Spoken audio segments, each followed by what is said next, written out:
ونستعينه ونستغفره ونعوذ بالله من شرور أنفسنا ومن سيئات أعمالنا من يهده الله فلا مضل له ومن يضلل فلا هادي له وأشهد أن لا إله إلا الله وأشهد أن محمدا عبده ورسوله يا أيها الذين آمنوا اتقوا الله حق تقاته ولا تموتن إلا وأنتم مسلمون يا أيها الناس اعبدوا ربكم الذي خلقكم من نفس واحدة وخلق منها زوجها وبث منهما رجالا كثيرا ونساء واتقوا الله الذي تساءلون به والأرحام إن الله كان عليكم رقيبا يا أيها الذين آمنوا اتقوا الله وقولوا قولا سديدا يصلح لكم أعمالكم ويغفر لكم ذنوبكم ومن يطع الله ورسوله فقد فاز فوزا عظيما أما بعد فإن خير الحديث كتاب الله وخير الهدي هدي محمد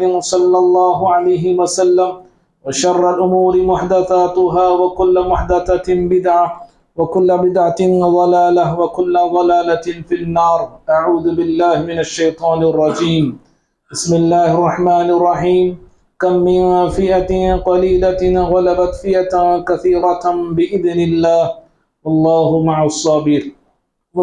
مع الصابرين ہر قسم کی حمد و ثنا بڑائی کبریائی اللہ رب العالمین کے لیے ہے۔ بعدہ درود السلام ہو تمام نبیوں پر، بالخصوص میرے اور آپ کے نبی احمد مجتبی محمد مصطفیٰ صلی اللہ علیہ وسلم پر۔ اللہم صلی وسلم وبارک علی نبینا محمد۔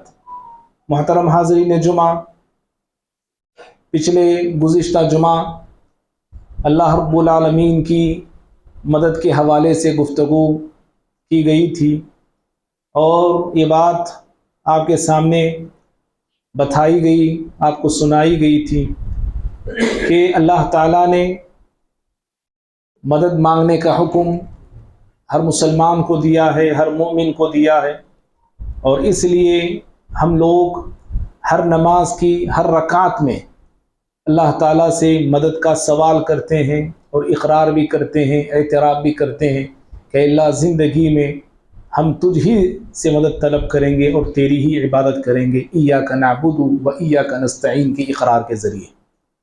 بھائیو، موجودہ حالات کیا ہیں، کیسے ہیں، کیا بنے ہیں، کیا بننے کے امکانات ہیں، کیا کچھ چند سال پہلے ہوا ہے، اب کیا ہوا ہے، یہ سارے حالات ہمارے سامنے بالکل عیاں ہیں، ہم سب جانتے ہیں۔ اور حالات کے تعلق سے آج ہر انسان کچھ نہ کچھ معلومات اپنے پاس رکھتا ہے۔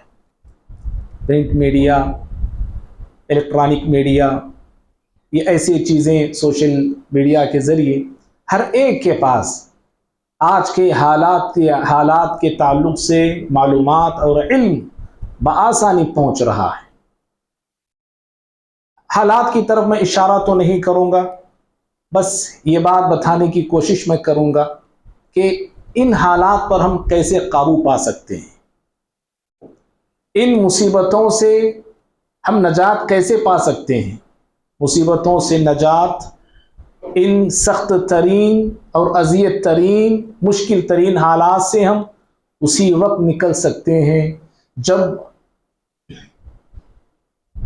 ہماری تدبیریں ہوں، ہماری حکمت عملی ہو، اور اللہ رب العالمین کی مدد ہو۔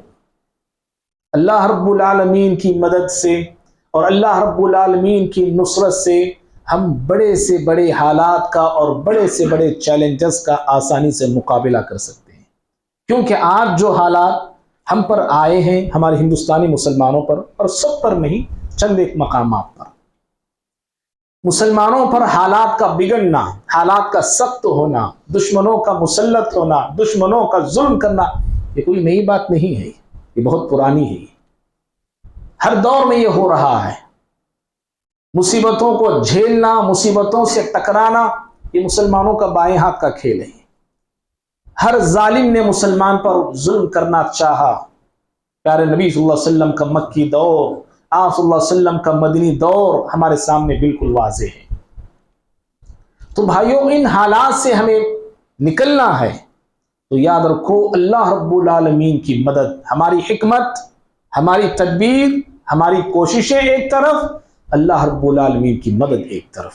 اللہ تعالیٰ نے اسی بات کی طرف اشارہ کرتے ہوئے سورہ آل عمران میں فرمایا، یہ آیت میں نے پچھلے جمعہ میں پڑھی تھی، ان ینصرکم اللہ فلا غالب لکم، اگر اللہ تعالیٰ تمہاری مدد کر دے تم پر کوئی غالب آ نہیں سکتا ہے، کوئی دنیا کی طاقت، کوئی دنیا کی حکومت، کوئی تم پر غالب آ نہیں سکتا اور تمہیں کوئی مغلوب نہیں کر سکتا ہے، تم ہی غالب رہو گے اور تم ہی حاکم رہو گے۔ کب؟ اللہ رب العالمین کی مدد تمہارے شامل حال رہے گی، اللہ کی مدد تمہارے شامل حال ہوگی تو تم اے مسلمانوں تم غالب آ سکتے ہو۔ اور تو اس آیت سے پتہ چلا ہماری جو جیت ہے، ہماری جو فتح ہے، ہماری جو کامیابی ہے، اللہ رب العالمین کی مدد ہی سے ممکن ہے۔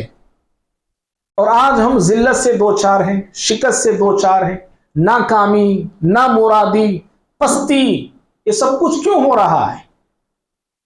ہم میں سے بعض لوگ یہ سمجھتے ہیں کہ ہمارے پاس پڑھے لکھے لوگ کم ہیں، ہمارے پاس وکیل نہیں ہے، ہمارے جج نہیں ہیں، ہمارے اسکولز نہیں ہیں، ہمارے ہاسپٹل نہیں ہیں۔ بہت سارے لوگوں کا نظریہ یہی بنا ہوا ہے، یہ اس وجہ سے ہو رہا ہے، یہ ہماری میجارٹی کم ہے۔ پچھلے جمعہ اسی پر میں نے اپنی بات ختم کی تھی، ہماری میجارٹی کم ہے، ہماری تعداد کم ہے۔ یاد رکھو بھائی، حالات جو بنے ہیں نا، اس کے ذمہ دار سب سے پہلے ہم خود ہیں، ہمارے عوام بھی ہیں، ہمارے خواص بھی ہیں، ہماری غفلتیں ہیں، ہماری معصیتیں ہیں، ہماری حماقتیں ہیں، ہماری بے وقوفیاں ہیں، ہماری لاپرواہیاں ہیں، ہماری دین سے دوری ہے، اللہ رب العالمین سے تعلق کو توڑ لینا ہے، بے عملی کی زندگی ہے، بد عملی کی زندگی ہے، گناہوں میں، معصیتوں میں ڈوبی ہماری زندگی ہے۔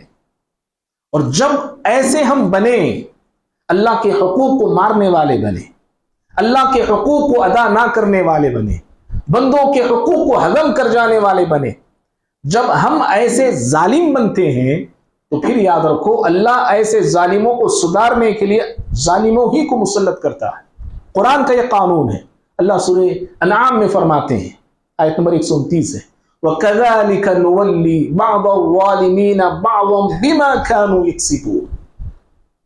انسانوں کی بدعمالیوں کے سبب اللہ تعالیٰ بعض پر بعض ظالموں کو مسلط کر دیتا ہے۔ اور حضرت عبداللہ بن عباس رضی اللہ تعالی عنہما اس آیت کی تفسیر میں بڑی پیاری بات کہتے ہیں۔ امام قرطبی رحمہ اللہ حضرت عبداللہ بن عباس کا یہ قول نقل کرتے ہیں اپنی تفسیر میں۔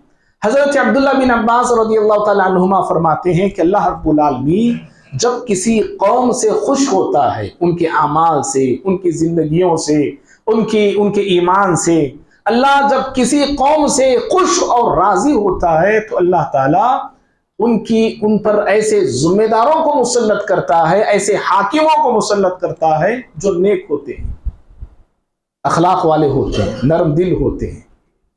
اور جب اللہ تعالیٰ کسی قوم کی بدعمالیوں سے، کسی قوم کی بے ایمانیوں سے، بد عملیوں سے اللہ ناراض ہوتا ہے، غصے میں آتا ہے، تو اللہ تعالیٰ پھر ایسے قوم پر، ایسی بستیوں پر، ایسے انسانوں پر ظالم لوگوں کو مسلط کر دیتا ہے، ان کے ذمہ دار ظالم بن جاتے ہیں، ان کے حاکم ظالم بن جاتے ہیں۔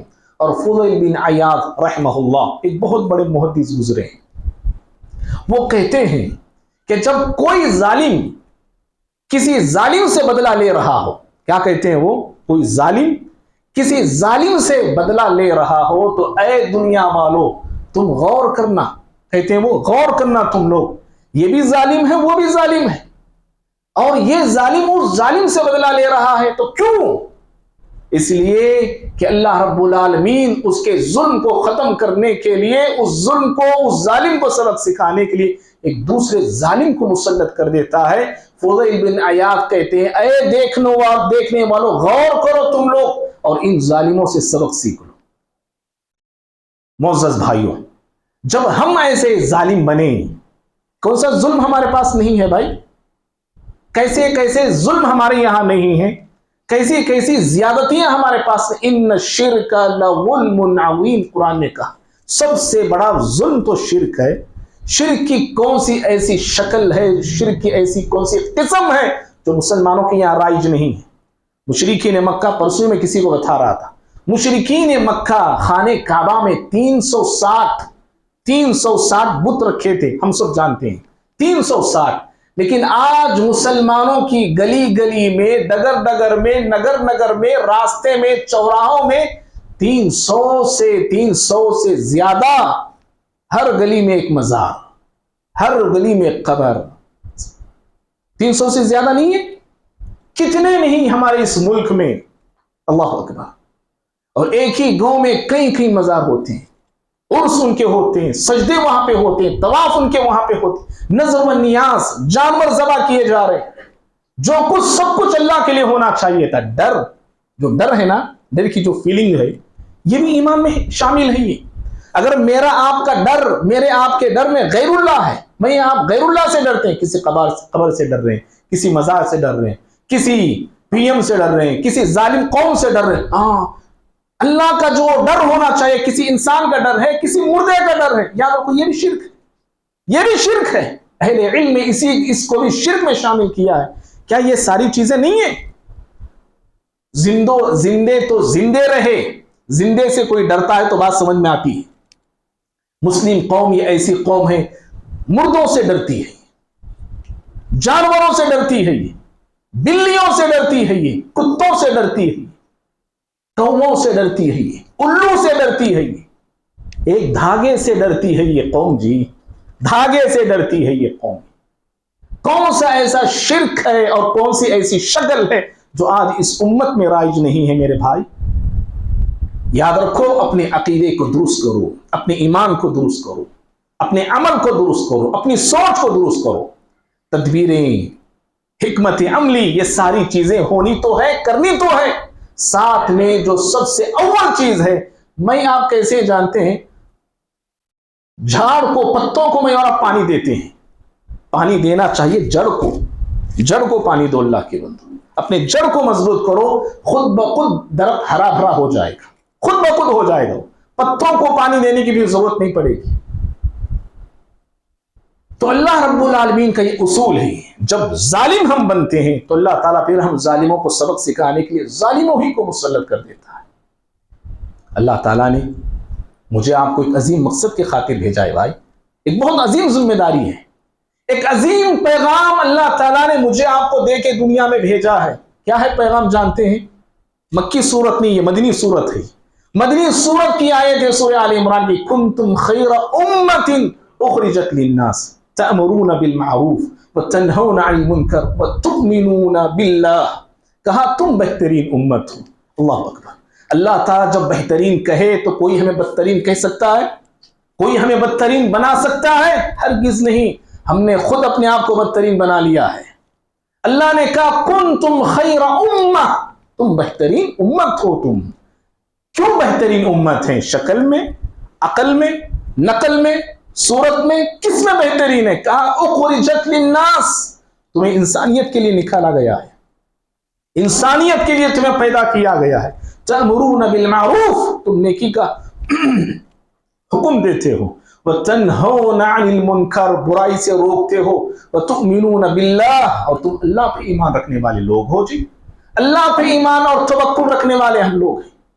عظیم مقصد کے خاطر اللہ تعالیٰ نے ہمیں دنیا میں بھیجا ہے، ہم نے اس مقصد کو بھلا دیا، اس مقصد کو ہم نے فراموش کر دیا، اور پھر غفلت کی زندگی جینے لگے۔ ہر چیز میں غفلت، ہر چیز میں غفلت، ہر معاملے میں غفلت، عبادت میں غفلت، معاملات میں غفلت، لین دین میں غفلت، ہر چیز میں آپ غفلت کی زندگی جی رہے ہیں۔ تو اللہ تعالیٰ مجھے آپ کو دنیا بھیجا ہے دنیا والوں کو جگانے کے لیے، جاؤ دنیا والوں کو جگاؤ، اور ہم خود سو رہے ہیں، غفلت کی نیند سو رہے ہیں۔ ہم آئے تھے دنیا والوں کو راستہ دکھانے کے لیے، آج ہم نے خود راستہ کھو دیا ہے، بہک رہے ہیں، بھٹک رہے ہیں ہم لوگ۔ ہم آئے تھے دنیا میں ظلم اور ستم کو ختم کرنے کے لیے، لیکن افسوس آج مسلمان ظالم بنا بیٹھا ہوا۔ ہم آئے تھے دنیا والوں کو وحدت کا سبق سکھانے اور پڑھانے کے لیے، اور آج امت مسلمہ فرقوں میں بڑھ چکی ہے، حنفی، شافعی، مالکی، حنبلی، اس میں ہم تقسیم ہو چکے ہیں۔ میرے بھائیوں یاد رکھو، حالات سے سبق لینا سیکھو۔ حالات مجھے آپ کو سنوارنے آتے ہیں، نکھارنے آتے ہیں، بیدار کرنے آتے ہیں، جگانے آتے ہیں۔ عقل مند انسان وہی ہوتا ہے جو حالات سے سبق لیتا ہے۔ عقل مند انسان وہی کہلاتا ہے جو حالات کو دیکھ کے اٹھتا ہے، بیدار ہوتا ہے، جاگتا ہے اور آنکھیں کھولتا ہے، وہ عقل مند کہلاتا ہے۔ اللہ تعالیٰ سورہ توبہ میں فرماتے ہیں حالات کیوں آتے ہیں۔ آیت نمبر 126 میں اللہ نے فرمایا اولم یرون انہم یفتنون فی کل عام مرتین او مرتن او مرتین ثم لا یتوبون ثم لا یذکرون۔ اللہ نے کہا یہ لوگ دیکھتے نہیں، یہ لوگ دیکھتے نہیں، انہیں ہر سال ایک مرتبہ یا دو مرتبہ آزمایا جاتا ہے۔ ہر سال ایک یا دو مرتبہ انہیں آزمایا جاتا ہے، تکلیفوں سے، دشواریوں سے، پریشانیوں سے انہیں گزارا جاتا ہے۔ ثم لا یتوبون، حالات کو دیکھتے ہیں، تکلیفوں میں پڑے ہوئے ہیں، مصیبتوں سے دو چار ہیں، ظالموں کا لقمہ بنے ہوئے ہیں، پھر بھی یہ توبہ نہیں کرتے۔ کتنے سنگ دل ہو چکا ہے انسان آج کا، کتنا سنگ دل ہو چکا ہے آج کا مسلمان۔ ثم لا یتوبون، پھر بھی اللہ کی طرف لوٹ کے نہیں آتا ہے، اللہ کی طرف پلٹ کے نہیں آتا ہے۔ ثم لا یذکرون، اور پھر حالات کو دیکھ کے کچھ نصیحت نہیں لیتا ہے، کچھ حالات کو دیکھ کے اپنے آپ کو تبدیل نہیں کرتا ہے۔ حالات اللہ کے بندو مجھے آپ کو بیدار کرنے آتے ہیں، جگانے آتے ہیں، مجھے آپ کو جاگنا چاہیے، بیدار ہونا چاہیے اور حالات سے سبق لینا چاہیے۔ یاد رکھیے آج ہماری حالت ایسی بنی ہوئی ہے، ایسے حالات سے ہم گزر رہے ہیں جیسے 3 لوگ غار میں پھنس گئے تھے، ہے نا، قصہ جانتے ہیں نا، جیسے غار میں وہ لوگ پھنس گئے تھے، آج ہم بھی حالات میں پھنس چکے ہیں۔ نہ وہ نکل سکتے تھے وہ 3 لوگ، نہ وہ چٹان کو ڈھکیل سکتے تھے، ہم بھی ایسی حالات کے مارے ایسے جکڑے ہوئے ہیں۔ کیا کرنا ہے، کیسے نکلنا ہے، کیسے فائٹ کرنا ہے، کیسے مقابلہ کرنا ہے، یہ چیز بہت کم لوگوں کو سمجھ میں آ رہی ہے۔ اور آج ایک ایسی سچویشن ہمارے اوپر آئی ہوئی ہے،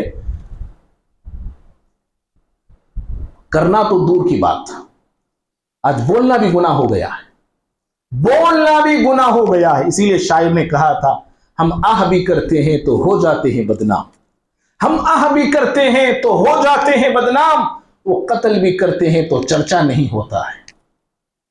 ہم کوئی بات بولتے بھی ہیں تو جیل کے دروازے ہمارے لیے کھلے ہوئے ہیں، زبردستی ہمیں کھینچا جاتا ہے، گھسیٹا جاتا ہے، جیلوں کے اندر بند کر دیا جاتا ہے۔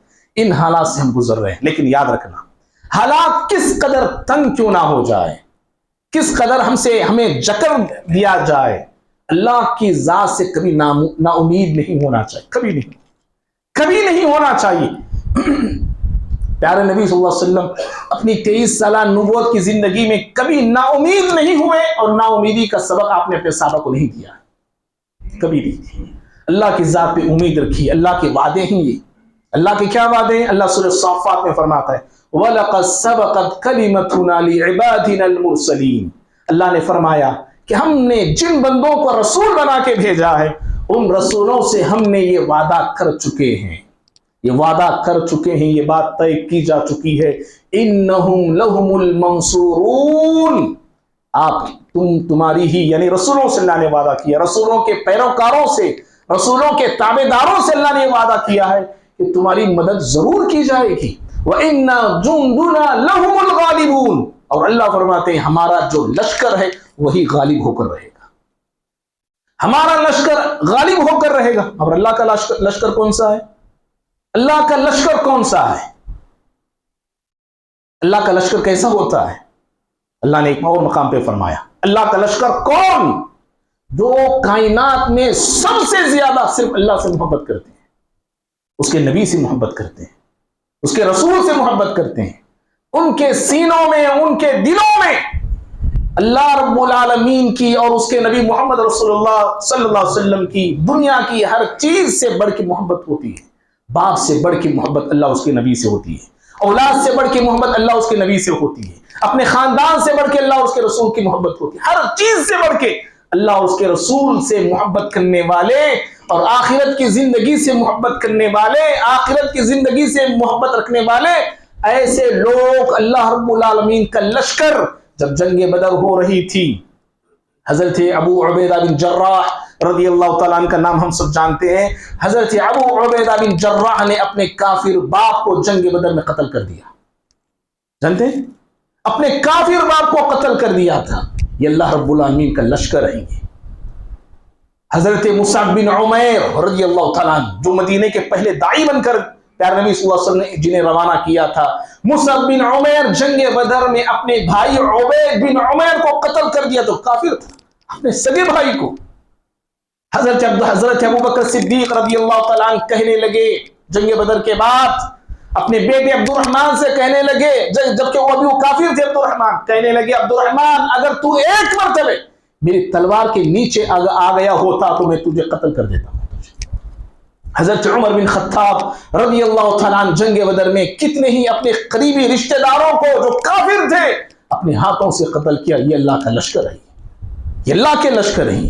اور اللہ رب العالمین ایسے لشکر کے تعلق سے فرمایا اولئک حزب اللہ، یہی اللہ کا لشکر ہے، یہی اللہ کا لشکر ہے. الا ان حزب اللہ هم المفلحون. اور اے دنیا والوں کان کھول کے سن لو، اللہ کا لشکر ہی کامیاب ہونے والا ہے، اللہ کا لشکر ہی فلاح پانے والا ہے.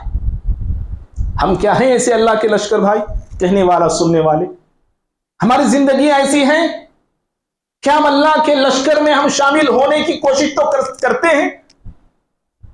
اللہ کی مدد پھر کہاں سے آئے گی بولیے؟ اللہ کی نصرت کیسے آئے گی بولیے؟ حضرات صحابہ اکرام پر اللہ کی نصرت کیسے آئی، تائید کیسے آئی؟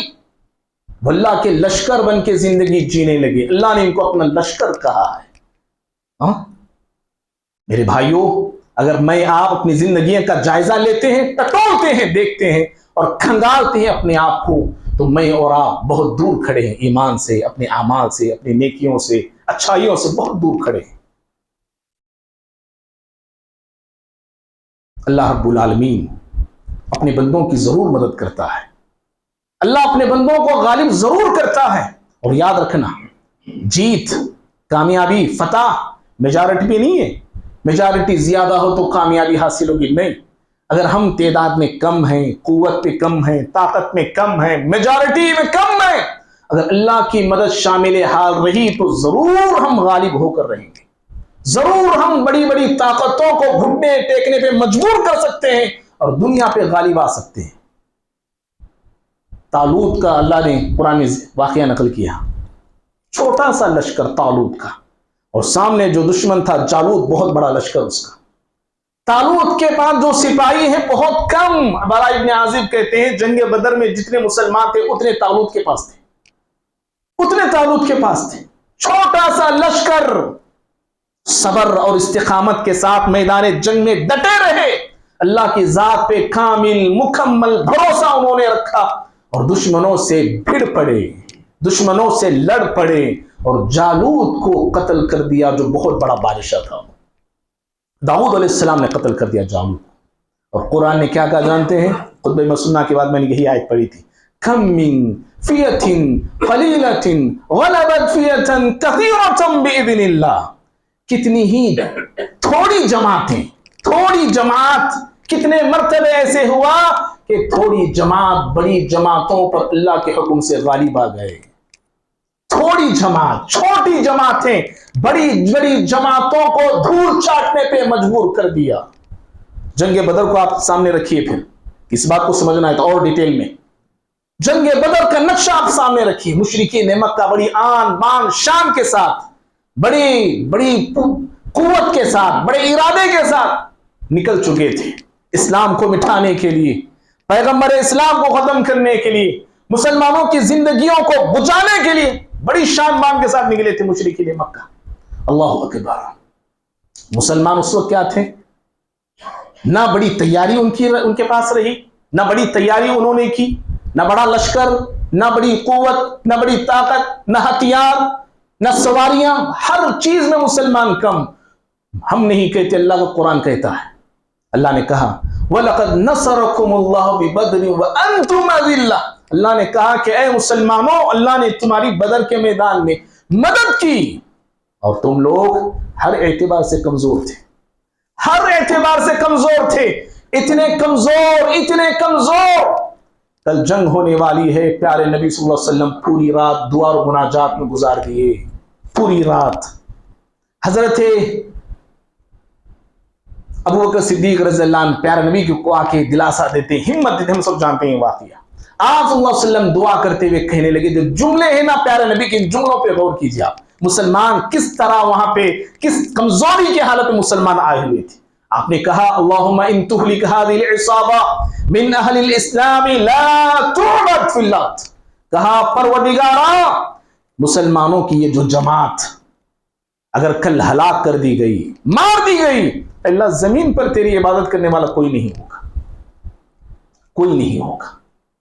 اللہ اکبر. اللہ کی مدد آئی. اب ہم کیا جانتے ہیں؟ اللہ کی مدد فرشتوں کے ذریعے آئی. یہ آئی، یہ تو ہے، یہ تو لاسٹ کا مسئلہ ہے، لاسٹ کا مرحلہ ہے. اللہ کی مدد پہلے کیسے کیسے، کن کن شکلوں میں، کن کن صورتوں میں آئی، یہ تو دیکھیے. اللہ کی مدد آئی. اللہ نے کہا قرآن میں سورہ آل عمران میں، بل اللہ مولاکم. اے مسلمانوں، اپنے دماغوں میں، اپنے دلوں میں اس بات کو بٹھا لو. اللہ نے کہا بل اللہ مولاکم، اللہ ہی تمہارا مولا ہے، اللہ ہی تمہارا آقا ہے. وَهُوَ خَيْرُ النَّاصِرِينَ، اللہ تعالیٰ بہترین مددگار ہے. کیسی کیسی مدد اس کی ہوتی ہے، کیسی کیسے مدد اس کی آتی ہے. اللہ اللہ. سورہ جنگ بدر کو دیکھ لینا آپ لوگ، جنگ بدر کو پڑھ لینا. سَنُلْقِي فِي قُلُوبِ الَّذِينَ كَفَرُوا الرُّعْبَ. اللہ فرماتے ہیں کہ کافر مشرک، اللہ ان کے دلوں میں مسلمانوں کا رعب بٹھا دیا، رعب ڈال دیا، رعب اور دبدبا اور ڈر اور خوف مسلمانوں کا. جنگ کل ہونے والی ہے.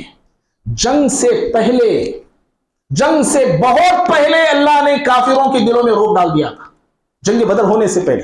بخاری کی روایت ہے، وقت ہو رہا ہے. سعد بن معاذ رضی اللہ تعالیٰ عنہ، سعد بن معاذ رضی اللہ عنہ بڑے مشہور صحابی ہیں، مدنی صحابی ہیں. عمرہ کرنے کے لیے مکہ آئے. ان کا ایک جو کافر دوست تھا امیہ بن خلف، اس کے پاس رکتے تھے، وہ اس کے پاس قیام کیا اور امیہ بن خلف سے کہا کہ دیکھو ایک ایسے وقت، مجھے ایسا وقت نکالو جس وقت میں عمرہ کر سکوں. امیہ بن خلف دوپہر کے وقت لے کے نکلتا ہے. راستے میں ابو جہل سے ملاقات ہوتی ہے. شاپ میں جلدی جلدی بولتا ہوں میں. راستے میں ابو جہل سے ملاقات ہوتی ہے. ابو جہل نے امیہ بن خلف سے پوچھا کون ہے یہ؟ کہا یہ سعد بن معاذ مدینے کے رہنے والے. ابو جہل ان سے کہنے لگا سعد بن معاذ سے کہ اگر امیہ تمہارے ساتھ نہ ہوتے نا تو تمہیں روک لیا جاتا، تمہیں مار دیا جاتا تھا، زندہ تم یہاں سے نہیں نکلتے مکہ سے. سعد بن معاذ گرجدار آواز میں، اونچی آواز میں کہنے لگے اگر تو مجھے روکتا ہے تو مدینے میں تمہارا تجارتی راستہ ہم روک کے رکھ دیں گے، بند کر دیں گے. امیہ بن خلف سعد بن معاذ سے کہنے لگے اے سعد، یہ مکے کا اس وادی کا سردار ہے، اونچی آواز میں بات مت کرو، دھیمے بات کرو. اب دوست الٹا ہو گیا، دوست ابو جہل کی طرف بات کرنے لگا، اونچی آواز میں بات مت کرو، یہ ہمارا سردار ہی ابو جہل ہے. حضرت سعد رضی اللہ تعالیٰ عنہ ابو جہل کو چھوڑتے ہیں، امیہ سے کہتے ہیں دانا چھوڑ مجھے، اے امیہ چھوڑ مجھے. قاتلک اللہ، میرے نبی سے میں نے سنا، محمد صلی اللہ علیہ وسلم سے، اللہ تجھے ہلاک کرے گا، اللہ تجھے تباہ کرے گا. کتنے پانی ہو گئے اس کے، سمجھ رہے ہیں، موٹے الفاظ میں بول رہا ہوں میں. ہیبت اس پر طاری ہو گئی. فوراً اس نے پوچھا، بخاری کی روایت امام بخاری کتاب المغازی میں اس کو نقل کرتے ہیں، اس نے پوچھا کہاں مجھے قتل کیا جائے گا؟ مکہ میں. سعد بن معاذ کہنے لگے کہ مجھے یہ تو پتہ نہیں کہاں قتل کیا جانے والا ہے، تو یہ تو مجھے معلوم نہیں. گھر گیا ہے، فوراً گھر جا کے اپنی بیوی سے کہنے لگا کہ دیکھو میرا مدینے کا دوست یہ کہا ہے کہ میں قتل کیا جانے والا ہوں. بیوی نے اس سے پوچھا کہ مکے میں؟ اس نے بھی کہا کہ جیسے تم پوچھ رہی ہو میں بھی اس ساتھ سے ویسے ہی پوچھا، لیکن وہ کہتا ہے کہ تجھے وہ جانتا نہیں ہے. پھر اس نے کہا اپنی بیوی سے عہد کیا، کہا کہ میں کبھی مکہ چھوڑ کے نہیں جاؤں گا. میں دیکھو کیسے ڈر ہے، کیسا خوف ہے اس کے دل میں. ہاں، کافر ہوتے ہیں جو موت سے ڈرتے ہیں، مومن کبھی موت سے نہیں ڈرا کرتا، یاد رکھو، کبھی نہیں ڈرا کرتا. کہا اس نے میں کبھی مکے کی زمین سے باہر نہیں نکلوں گا. جب جنگ بدر واقع ہونے والی تھی، ابو جہل آیا اس کے گھر، کہا کہ اے امیہ نکلو، جنگ کے لیے نکلو، اگر تم سردار ہو، اگر بیٹھو گے دوسرے لوگوں پہ کیا اثر پڑے گا، نکلو جنگ کے لیے. اس نے کہا کہ نہیں حضرت، نہیں آ سکتا میں، نہیں آ سکتا میں. کہا کہ نہیں نکلنا ہی ہے، زبردستی کیا تو نکل پڑا. جب نکل رہا تھا بیوی نے پوچھا کیا بھول گئے مدینے کے دوست کی بات؟ بھول گئے کیا؟ امیہ کہنے لگا کہ بھولا نہیں، یاد ہے، جسٹ ان کے ساتھ جاتا ہوں پھر واپس آ جاتا ہوں، اور تیز ترین اونٹ لے کے میں جاؤں گا میں، لیکن نکلا، واپس آنے کا موقع نہیں ملا۔ حدیث میں آتا ہے کہ جب بھی لشکر ان کا پڑاؤ کرتا تھا، یہ تیز ترین اونٹ کو اپنے ساتھ بٹھا کے رکھتا تھا۔ دیکھو ڈر، سمجھ رہے؟ تیز ترین اونٹ کو اپنے پاس رکھتا تھا، لیکن جنگ بدر میں جا کے پہنچا، میدان بدر میں پہنچا، اللہ نے اسے قتل کروا دیا۔ جنگ سے کئی مہینے پہلے اللہ نے کافروں کے دلوں میں ڈر بٹھا دیا، اور جب جنگ ہونے والی تھی نا، جنگ ہونے والی، آمنے سامنے مسلمانوں کا کافروں کا لشکر کھڑا ہو گیا ہے، عتبہ بن ربیعہ، مکے کا جانا مانا سردار، بہت بڑا سردار عتبہ بن ربیعہ، اس نے کہنے لگا کہ جنگ نکو کرنے کا نکلیں گے، چلو۔ سیرت ابن ہشام بہت بڑی سیرت کی کتاب ہے، اس نے کہا جنگ مت کرنے کا، جنگ کی ضرورت نہیں، چلو ہم نکلیں گے یہاں سے، واپس چلے جاتے ہیں، جنگ کی ضرورت نہیں۔ ابو جہل کو سنا، اس کے پارے چڑھ گئے، کیونکہ جہل تھا نا، ابو جہل بولتے ہیں جاہل کا باپ، جاہل ایسے ہی ہوتے ہیں، ایسے ہی ہوتے ہیں جاہل، وہ فوراً پارا چڑھا، ہاں جنگ کرنے آئے، جنگ کر کے جانا، مرنے آئے، مر کے جائیں گے ہم لوگ، ایسے بولا وہ، سمجھی میری بات، بول میں ایسے بول رہا ہوں۔ تو اس طرح بہت سارے ظالم، بہت سارے دشمن اس جنگ ہلاک کر دیے گئے، اللہ کی مدد روح کے ذریعے۔ دوسری مدد اللہ کی بارش کے ذریعے، اللہ نے بارش کو نازل کیا، جنگ ہونے والی کل بارش نازل ہوگی، جہاں صحابہ رکے تھے وہاں کی زمین مضبوط ہوگی، صحابہ نے نہایا، پانی کو پیا، اور پھر اللہ کل جنگ ہونے والی، صحابہ اونگنے لگے، سونے لگے۔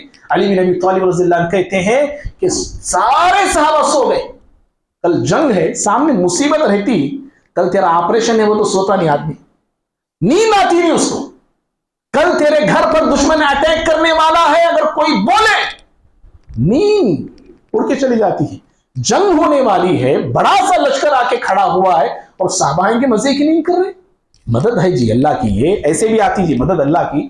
اب مدد بہت ہم لوگ کیسے بولے، پورے پارلیمنٹ میں سب ڈھوس کر اڑ کے چلے جانا، یہ چھمنا مدد ہونا نہیں، نہیں اللہ کے بندو، ناقص ہے، یاد رکھو گی، اللہ کی مدد بہت مختلف اندازوں سے، الگ الگ طریقوں سے آتی ہے، اور یہ بھی اللہ کی مدد ہے جو میں اور آپ چین سے بیٹھے ہوئے، سمجھ رہے ہیں؟ اللہ کی مدد ہے یہ۔ نیند طاری ہوگی، علی بن ابی طالب سارے سو گئے سوائے پیارے نبی صلی اللہ علیہ وسلم۔ ایک درخت تھا، درخت کے نیچے پیارے نبی صلی اللہ علیہ وسلم رات پوری عبادت میں گزارتی، دعا میں گزارتی۔ اللہ کی مدد کا یہ طریقہ، اور اللہ تعالیٰ نے صحابہ اکرام کی نظروں میں دشمنوں کی تعداد کم دکھایا تاکہ صحابہ کے حوصلے نہ ٹوٹے، صحابہ کے حوصلے نہ ٹوٹے، اور کافروں کی نظروں میں صحابہ کی تعداد اللہ کم دکھایا، ادھر بھی کم ادھر بھی کم اللہ دکھایا، تاکہ کافر اپنی موت کی طرف آگے بڑھے، ہلاکت کی طرف آگے، تھوڑے ہی کیا، چلو 5 منٹ میں ختم کرو جائیں گے، کم اللہ دکھایا تاکہ یہ کافر، یہ دشمنان اسلام اپنی موت کی طرف آگے بڑھے۔ کئی ایک طریقوں سے اللہ رب العالمین کی مدد جنگ بدر میں نازل ہوئی میرے بھائی، اور آخر میں فرشتوں کا نزول ہوا، اور پیارے نبی صلی اللہ علیہ وسلم جب اپنے صحابہ کو صف بندی میں کھڑا کیا، صحابہ اکرام صف بنا کے کھڑے ہو گئے، تلوار جو کچھ تھے، جو کچھ تیر ان کے پاس تھی، جنگ اب شروع ہونے والی ہے، پیارے نبی صلی اللہ علیہ وسلم چند مقامات پر آئے، میدان جنگ میں آیا۔ حضرت عمر بن خطاب رضی اللہ عنہ کہتے ہیں، آپ صلی اللہ علیہ وسلم کہنے لگے، ہذا مصرع، یہ مقام، اس مقام پر کل وہ، آج یہ کافر مرنے والا ہے، اس مقام پر فلاں کافر مرنے والا ہے، اس مقام پر فلاں کافر مرنے والا ہے، اپنے جگہ کی نشاندہی آپ نے فرمائی۔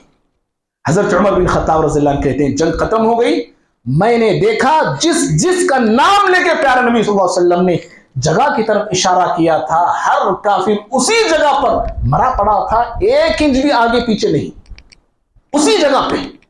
اللہ رب العالمین کی مدد اس انداز میں جنگ بدر میں نازل ہوئی۔